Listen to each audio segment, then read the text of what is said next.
सभी को राधे राधे। आज हम करने वाले हैं क्लास 10th का चैप्टर नंबर 8 अर्थमेटिक प्रोग्रेशन। इसका मैंने पिछले वीडियो में आपको इंट्रोडक्शन पार्ट करवाया था। आज हम इसकी एक्सरसाइज करेंगे, एक्सरसाइज 8.1, जिसका क्वेश्चन नंबर 2 है। Right first 4 terms of the AP when the first term A and the common difference D are given as follow। आपको इसका फर्स्ट टर्म दे रखा है A और कॉमन डिफरेंस D दे रखा है। आपको इसकी हेल्प से आपको एक AP प्रिपेयर करनी है। मैंने आपको इंट्रोडक्शन में एक जनरल फॉर्म बताई थी AP की। लिखेंगे द जनरल फॉर्म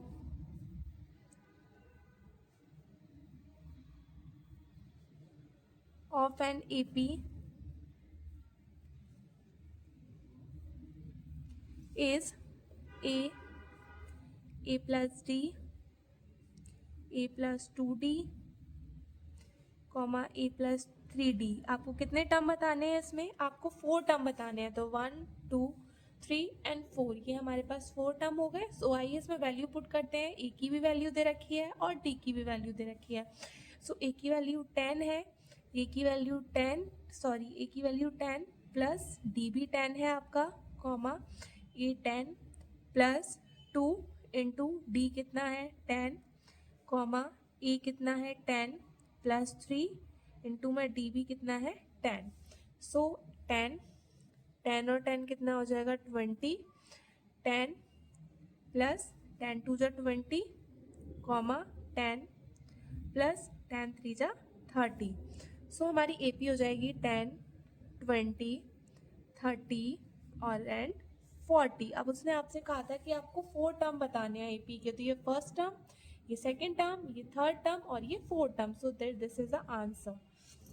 वैसे ही नेक्स्ट पे आते हैं। नेक्स्ट में आपको ए की वैल्यू -2 दे रखी है और डी की वैल्यू दे रखी है 0। अब इसमें भी हम जनरल फॉर्म लगाएंगे एपी की। तो एपी की जनरल फॉर्म क्या होती है? अभी मैंने आपको बताया था A plus D, A plus 2D and A plus 3D। क्योंकि हम 3D तक इसीलिए लिखेंगे क्योंकि आपको इसमें केवल 4 टर्म बताने हैं। ए की वैल्यू पुट करेंगे -2, ए की वैल्यू पुट करेंगे -2 प्लस डी की करेंगे। डी की वैल्यू कितनी है हमारे पास? डी की वैल्यू है 0, कॉमा ए कितना है -2, डी की वैल्यू कितनी है 2 इंटू 0, ए की वैल्यू कितनी है -2 प्लस 3 इंटू डी की वैल्यू कितनी है हमारे पास? डी की वैल्यू है हमारे पास 0।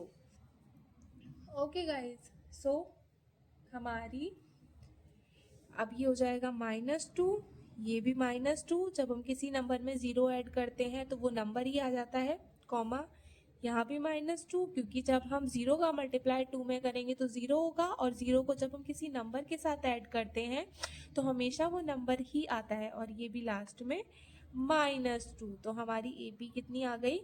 एपी आ गई हमारे पास -2, -2, -2, ये हमारा आंसर है। अब आते हैं नेक्स्ट इसके थर्ड पार्ट पे। इसमें भी हमारे पास जनरल फॉर्म क्या होती है? A plus D, A plus 2D and then last fourth term A plus 3D। अब आपको इसमें ए और डी की वैल्यू तो गिवन दे ही रखी है, सो पुट कर दीजिए। ए की वैल्यू 4, ए की वैल्यू 4 प्लस डी की वैल्यू -3, ब्रैकेट में लिखेंगे क्योंकि माइनस के आगे प्लस है, कॉमा ए की वैल्यू 4 प्लस 2 इंटू डी की वैल्यू -3, कॉमा ए की वैल्यू कितनी है 4 प्लस 3 इंटू डी की वैल्यू कितनी है -3। ओके गाइस, ये 4 का 4, अब ये 4 हो जाएगा। जब हम प्लस का मल्टीप्लाई माइनस से करेंगे तो माइनस आएगा, और 4 प्लस माइनस माइनस हो जाएगा, और 2 3 जा 6 हो जाएगा, कॉमा 4 यहाँ पे भी सेम प्लस माइनस माइनस हो जाएगा, और 3 3 जा 9 हो जाएगा। 4 कॉमा 4 में से 3 गया 1 बचेगा, 4 में से 6 गया, -2 बचेगा। अब -2 क्यों बचेगा? क्योंकि अब इसमें हमें पता है बड़ा नंबर कौन सा है, इसमें जो बड़ा नंबर है वो 6 है, एंड देन 6 के आगे माइनस का साइन है, बड़े नंबर के आगे जो साइन होता है वही आता है। तो 6 में से 4 गया 2 और बड़े नंबर के आगे माइनस का साइन है, तो हमने यहाँ माइनस का साइन लगा दिया। अब ऐसे ही आते हैं, 9 में से 4 गया 5। अब इसमें से बड़ा नंबर कौन सा है, ग्रेटर नंबर इसमें 9 है, 9 के आगे माइनस का साइन है, तो यहाँ भी माइनस का साइन आएगा। अब इसके नेक्स्ट पार्ट पे आते हैं। इसका नेक्स्ट पार्ट है 4th वाला। अब इसमें भी हम जर्नल फॉर्म यूज करेंगे, A plus D, A plus 2d and A plus 3d। Okay guys, so A की वैल्यू यहाँ -1 कॉमा -1 प्लस 1/2 कॉमा ए की वैल्यू कितनी है -1 प्लस 2 × 1/2 एंड ई की वैल्यू कितनी है -1 प्लस 3 × 1/2। अब देन इसको सॉल्व करेंगे, -1 कॉमा, अब देखिए इस 2 का सीधे सीधे हम इसमें से 1 नीचे लगाएंगे, यहाँ पे 2 LCM ले लेंगे, 2 1 जा 2।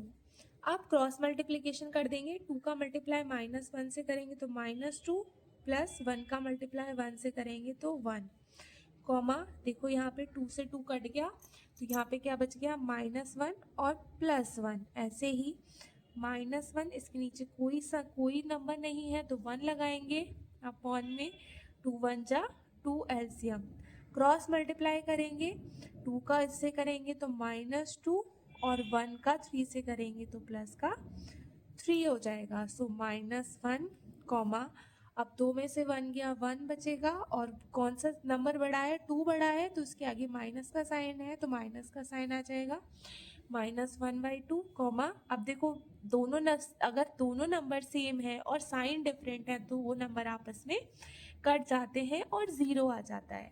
अब ऐसे ही 3 में से 2 गया, 1 बचेगा। अब यहाँ प्लस के 1 आएगा, प्लस का 1 क्यों आएगा, क्योंकि 3 बड़ा है, 3 के आगे किसका साइन है, प्लस का, तो यहाँ भी किसका साइन आएगा, प्लस का साइन आएगा। सो गाइज ये आपकी AP आ चुकी है।